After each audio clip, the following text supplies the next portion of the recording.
adidinay fokon'olo an-tanàna no mikarakara ny fokontaninay ty eto mba hampivoatra azy. Zay maharaty azy io. Raha ny hevian'ny jiro panneau solaire milamina, mahasalama, mazava, zay mahavy anay hoe mazava honko, lasa nazava zay anaty honko ato.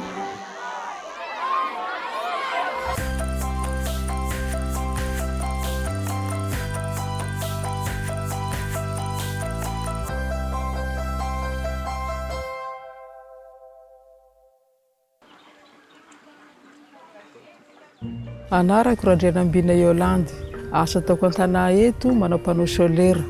Yolande is part of a small group of women affectionately known as the Solar Grandmothers. They live in the rural village of Mbakavao in Madagascar and volunteered to become trained solar engineers so they could bring light to their community.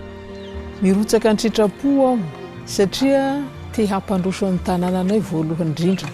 Ohatrany hoe reharehanay zany nahazahoanay jiro tiky.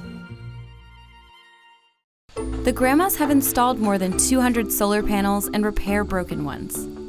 Misokatra avao bureaunay isan'andro miamby ny mpanjifa hanao simba jiro.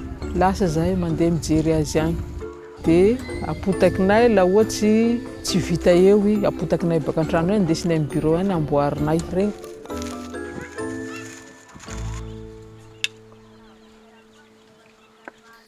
Before the solar panels, people in town were using firewood and gas lamps when the sun went down, which is bad for the environment and a fire hazard. The solar energy that the panels collect during the day gives the community a safe alternative at night. Fahitako an-tanà toy henan'izao mba miova noho ny fisian'ny jiro namboarina io. Voanalohany zahay miasa herinany afaka vezivezy. Faharoan'izay ny anakinay mba tsy miaina amin'ny jiro fa mba mazava mba hitany variany mazoto mianatsy ireo. Fahatelon'izay ato amin'ny tsy fandriam-pahalemana koa. Raha fa mazava jiro mba hafahafa ny ain-tegna mba tsy matahotsy hafa avao moa raha mazava. Mazava honko na nametraranay io mazava honko fiaviany toy fahasoavany azonay toy panneau solaire toy.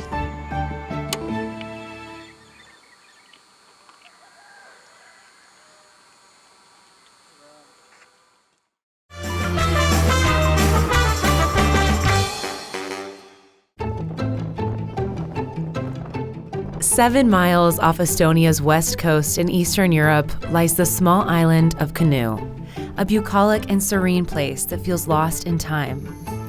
Home to just 400 people, it functions like one of the world's few matriarchal societies. This is a place where women rule, well, mostly everything. Hello, welcome to Kihnu Island.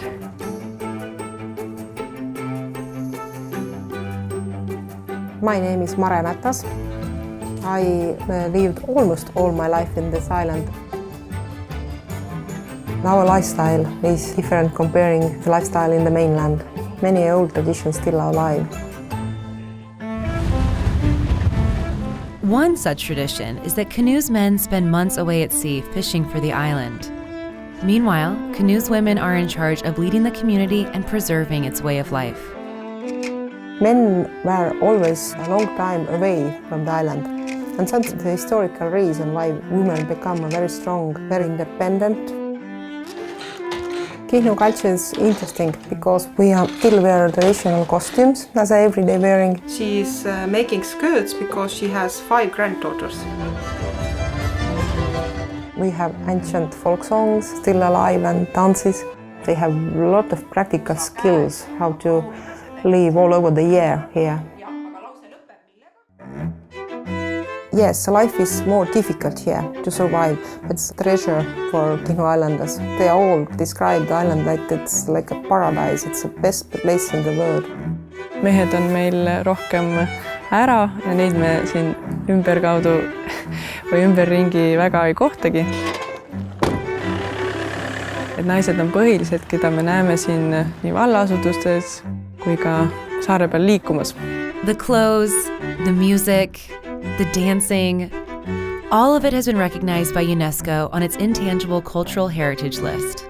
Kihnu wedding songs and wedding traditions are more than 2,000 years old. So this is the main thing why we are in this UNESCO list. The same list acknowledges Canoe's women as the custodians of their island's heritage. I concern every day that our unique culture can disappear. It's very valuable if those things still exist and survive in the modern world. It's really a miracle.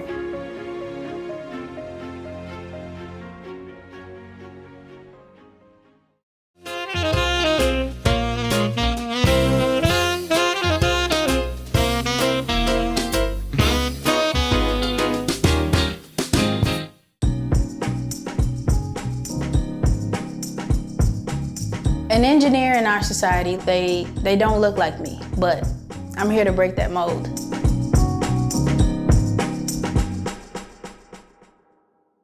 My name is Deja Mo Williams, and it's kind of hard to explain, but Don't worry, Deja. Deja is a manufacturing engineer at NASA's Jet Propulsion Lab, and she's also a musician.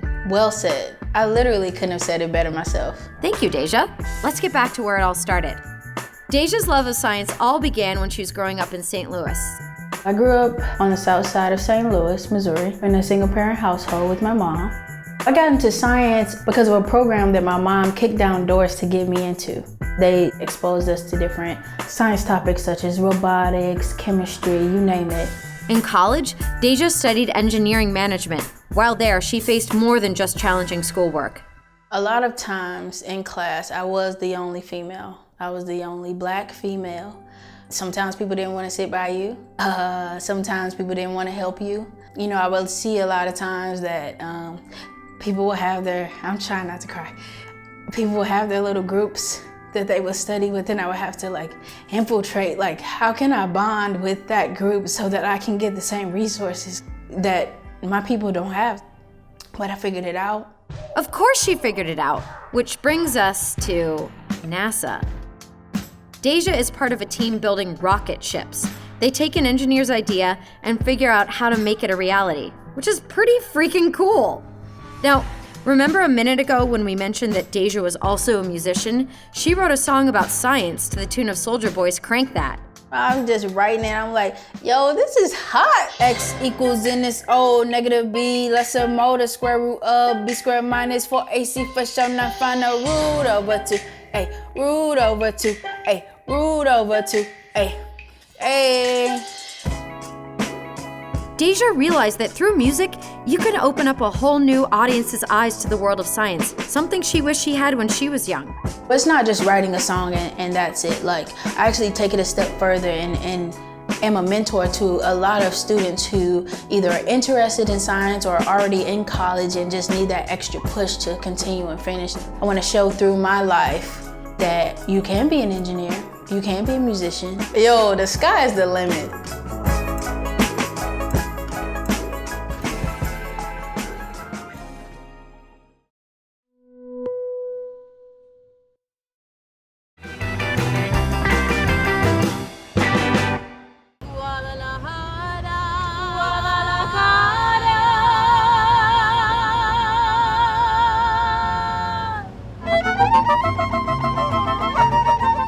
Our mariachi, Flor de Toloache, is different than most mariachis. We're formed in New York City. We're all women. Most people think of mariachi as being from Mexico, as being men, as being macho, and we're pretty much opposite of all those things. I started my musical career playing with a local all-male mariachi in Brooklyn. For me, it was really hard to communicate with other male mariachis because of the machismo that's very vivid in the culture and in the genre of mariachi. That's kind of why I wanted to start my own group, and that led for me to do an all-female group because I didn't want to deal with men. And it's not so much that people say you're not a mariachi, but it's the fact that they think that we cannot play mariachi. Because we're women and we're wearing pants and we have curly hair and we don't look Mexican or we don't have this look that they're expecting. As a women mariachi, we're technically supposed to be wearing skirts, and it didn't work for us.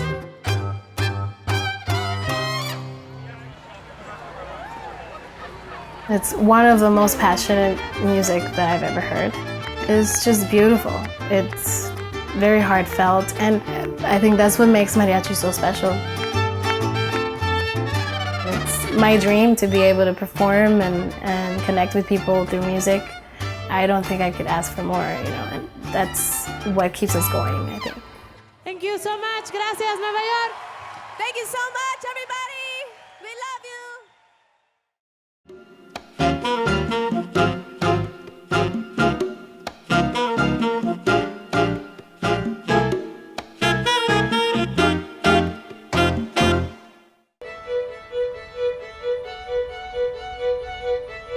My mom is significantly older than me, and she always says, she's like, this is just one of those things that in my lifetime, I just never thought I'd see. The City of South Fulton Municipal Court is the only court system in the entire country that's run entirely by African American women.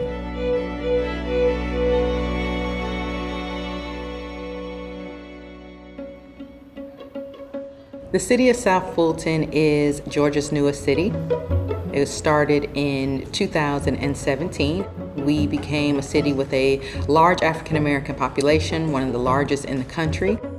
It is a city that is made up of urban, rural, and suburban communities, and I truly think this is one of the best little places in America. The mayor appointed me first, and then I know you need a solicitor and a public defender. Then I had to go about selecting a court administrator. She, along with myself, hired the rest of the staff. So that's kind of how it came about. I had the first realization of the specialness of our court, and the first response that I had was like, oh, Black girl magic.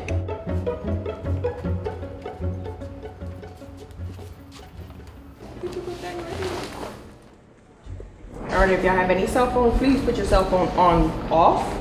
Oftentimes, particularly for African Americans, people feel railroaded by the system. A municipal court is often people's first interaction with the judicial system. So it's my position that we have to get it right, because we can change the perception of the system if they have a personal experience that's counter to that, counter to what they perceive and what they've heard. And so, in South Fulton, we're not going to be light on crime, but we're going to make sure that your rights are protected. I'm sorry, hold on. Now, you want me to hear you, so you got to raise your voice up so that I can hear you. We believe in being a model for what a municipal court in a progressive city looks like. All rise. The City of South Fulton Municipal Court is now in session. The Honorable Tiffany Carter Sellers, the judge presiding. One of the things I think makes our court particularly unique is how we treat people. We try to take our time to educate people, so when they pre-try a case with me or they're present before the judge, they really get information about why they are pleading guilty. We're not just saying go do community service, we're saying do community service within our community. Pre-trial was your opportunity to speak with me about your case and come to a resolution. The law does not require that the person is appointed a public defender for their first appearance hearing. I mean, in 2018, in a civilized society, we just can do it better. And so the City Council has been very gracious in providing the funding necessary to be able to have our public defenders available whenever someone is arrested for their first appearance hearings. Particularly in municipal courts, it's uncommon. And so the dynamic is absolutely different. This was my opportunity to operate as a model court. To think that we are kind of the first court run completely by African American women is really heartwarming. It's a lot of I can't believe it's taken to 2018, because I think for centuries African American women have just done some outstanding things. I'm glad that we're leading the way and showing people the excellence that can occur. I'm an eternal optimist, particularly when it comes to the criminal justice system.